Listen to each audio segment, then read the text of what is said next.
Act 4, Scene 1. A room in the castle. Enter King, Queen, Rosencrantz, and Guildenstern. King. There's matter in these sighs, these profound heaves you must translate. 'Tis fit we understand them. Where is your son? Queen.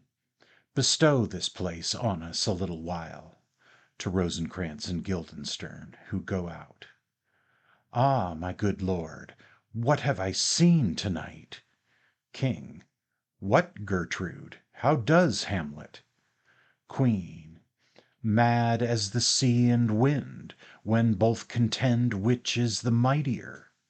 In his lawless fit, behind the arras hearing something stir, whips out his rapier, cries, "A rat! A rat!" and in this brainish apprehension kills the unseen good old man. King. Oh, heavy deed! It had been so with us had we been there.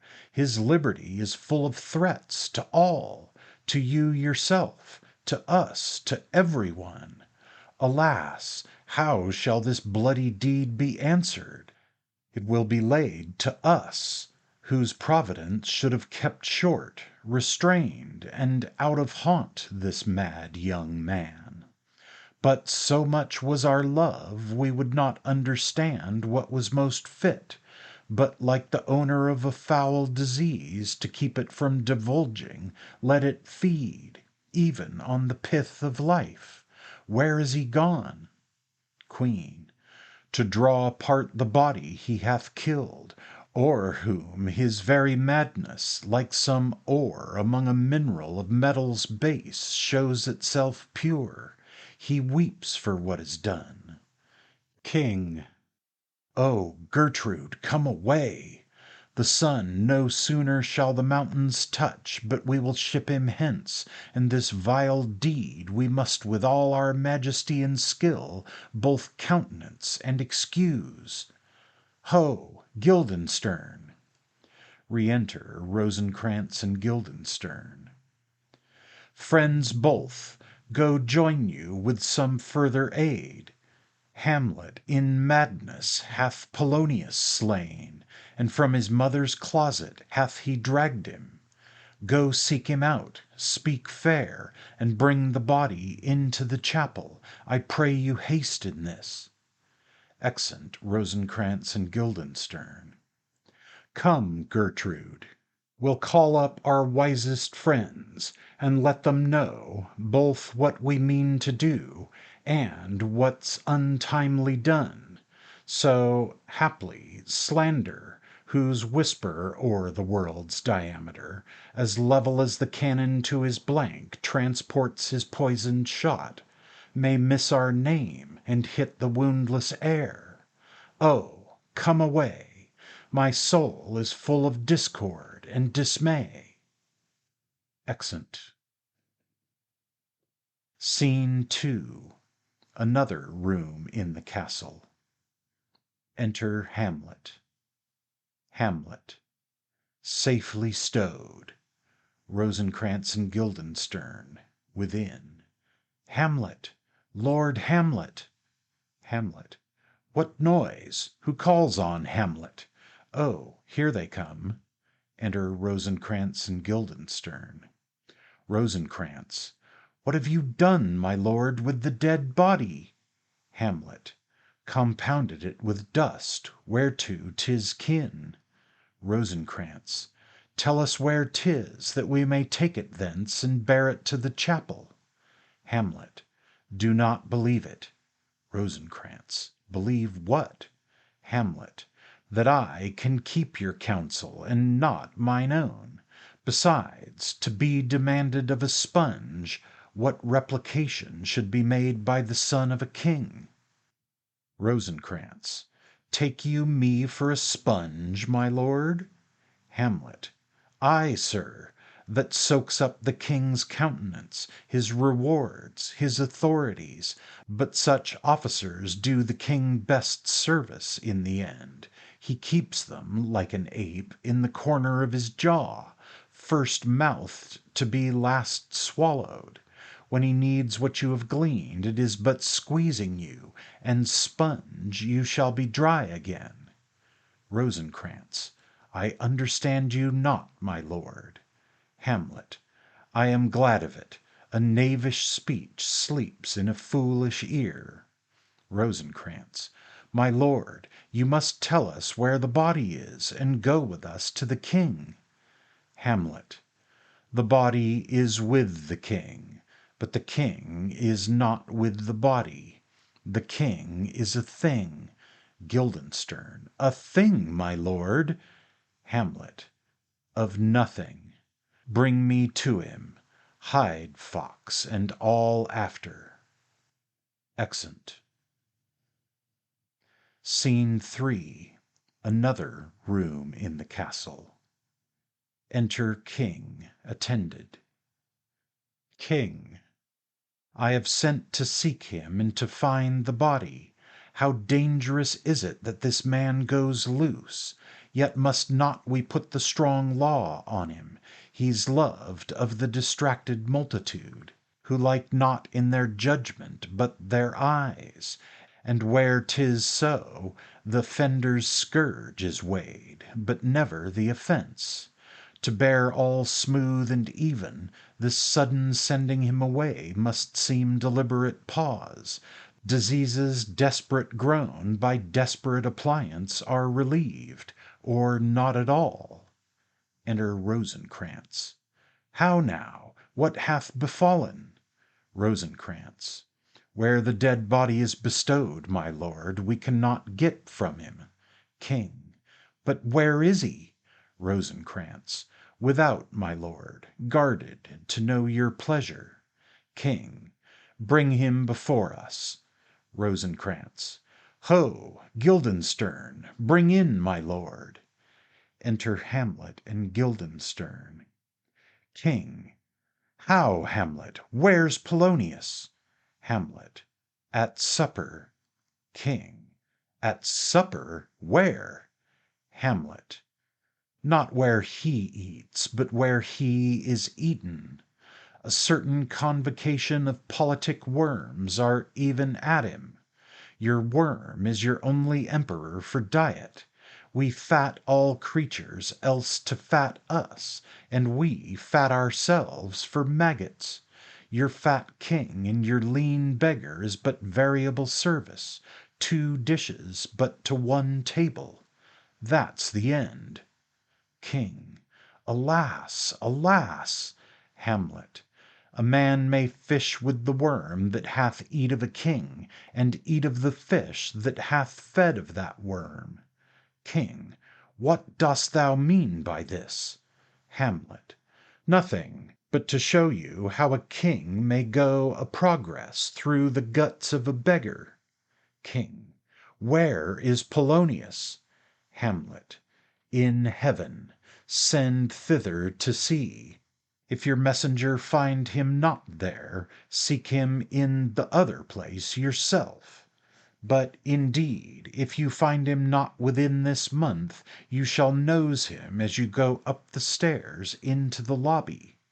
King to some attendants. Go seek him there. Hamlet. He will stay till you come. Exeunt attendants. King. Hamlet. This deed, for thine especial safety, which we do tender, as we dearly grieve for that which thou hast done, must send thee hence with fiery quickness. Therefore prepare thyself. The bark is ready, and the wind at help. The associates tend, and everything is bent for England. Hamlet. For England? King. Ay, Hamlet. Hamlet. Good. King. So is it, if thou knewest our purposes. Hamlet. I see a cherub that sees them. But come, for England. Farewell, dear mother. King. Thy loving father, Hamlet. Hamlet. My mother. Father and mother is man and wife. Man and wife is one flesh, and so my mother. Come, for England. Exit. King. Follow him at foot. Tempt him with speed aboard. Delay it not. I'll have him hence tonight. Away, for everything is sealed and done that else leans on the affair. Pray you make haste. Exeunt Rosencrantz and Guildenstern.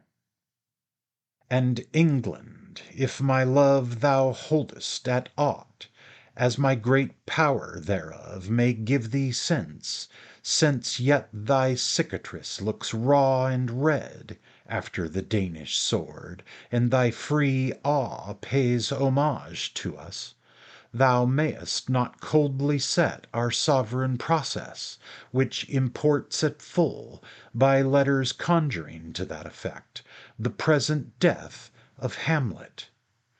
Do it, England, for like the hectic in my blood he rages, and thou must cure me. Till I know 'tis done, however, mayhaps, my joys were ne'er begun. Exit. Scene 4. A plain in Denmark. Enter Fortinbras and forces marching. Fortinbras. Go, captain, from me greet the Danish king. Tell him that by his license Fortinbras craves the conveyance of a promised march over his kingdom. You know the rendezvous. If that his majesty would aught with us, we shall express our duty in his eye, and let him know so. Captain, I will do it, my lord. Fortinbras, go softly on. Exeunt all but the captain. Enter Hamlet, Rosencrantz, Guildenstern, and company. Hamlet. Good sir, whose powers are these? Captain. They are of Norway, sir. Hamlet. How purposed, sir, I pray you? Captain. Against some part of Poland. Hamlet. Who commands them, sir? Captain. The nephew to old Norway, Fortinbras. Hamlet. Goes it against the main of Poland, sir, or for some frontier? Captain. Truly, to speak, and with no addition, we go to gain a little patch of ground that hath in it no profit but the name. To pay 5 ducats, 5, I would not farm it, nor will it yield to Norway or the Pole a ranker rate should it be sold in fee. Hamlet. Why, then the Polack never will defend it. Captain. Yes, it is already garrisoned. Hamlet. 2,000 souls and 20,000 ducats will not debate the question of this straw. This is the imposthume of much wealth and peace, that inward breaks and shows no cause without why the man dies. I humbly thank you, sir. Captain. God be with you, sir. Exit. Rosencrantz. Will't please you go, my lord? Hamlet. I'll be with you straight. Go a little before. Exeunt all but Hamlet. How all occasions do inform against me, and spur my dull revenge! What is a man, if his chief good and market of his time be but to sleep and feed? A beast, no more. Sure, he that made us with such large discourse, looking before and after, gave us not that capability and godlike reason to fust in us unused. Now, whether it be bestial oblivion or some craven scruple of thinking too precisely on the event, a thought which, quartered, hath but 1 part wisdom and ever 3 parts coward, I do not know yet why I live to say this thing's to do, sith I have cause and will and strength and means to do it. Examples gross as earth exhort me, Witness this army of such mass and charge, led by a delicate and tender prince, whose spirit, with divine ambition puffed, makes mouths at the invisible event, exposing what is mortal and unsure to all that fortune, death, and danger dare, even for an eggshell. Rightly to be great is not to stir without great argument, but greatly to find quarrel in a straw when honour's at the stake. How stand I then, that have a father killed, a mother stained, excitements of my reason and my blood, and let all sleep, while to my shame I see the imminent death of 20,000 men, that for a fantasy and trick of fame go to their graves like beds, fight for a plot whereon the numbers cannot try the cause, which is not tomb enough and continent to hide the slain. Oh, from this time forth my thoughts be bloody, or be nothing worth. Exit.